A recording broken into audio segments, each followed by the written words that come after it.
Myles Garrett, to me, is the first overall selection in this draft, without a doubt. What do you think, Charles?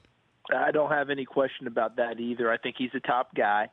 I do know that, having sat around and discussed it with a few different people, the concern of, hey, what about last year? And he got 4.5 sacks against Texas San Antonio. Are we worried that he's a flurry guy? I said, well, why don't you check his freshman, sophomore years where he was double digits both years. Remember, he played hurt last year, had a bad ankle early in the season, and kept answering the bell. I don't have any doubt that he's a top prospect coming out. The only problem for Cleveland Browns fans, and let's face it, every time we talk about this with the Browns, they're going to cite you an example of, yeah, it looks really great. Remember Courtney Brown, Penn State? #1 defensive end coming out. He was a top overall guy.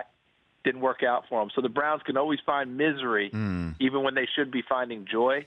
But I like Garrett. I'm with you. So then let's just assume he is the #1 overall selection.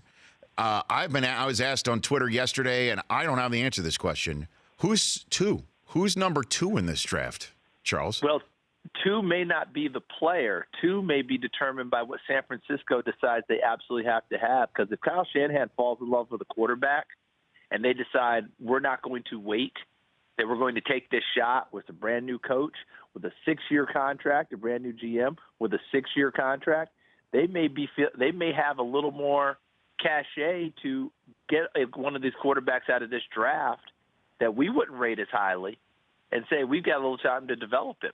And if Shanahan feels that way, then number 2 may be one of those quarterbacks and not necessarily the best player. And that's what's going to be interesting, because you can go a bunch of different ways, and we always have debates about, do you go take the safety that high? Most of the time you don't. But I believe the Browns did years ago, a guy named Eric Turner. So I always come back to the Browns because they're so much fun to talk about. But the 49ers have a GM who was a big-time safety. So would a Jamal Adams go that high? Would a Malik Hooker go that high? Or would they decide to go again in a different direction and maybe get one of those defensive backs? Who knows?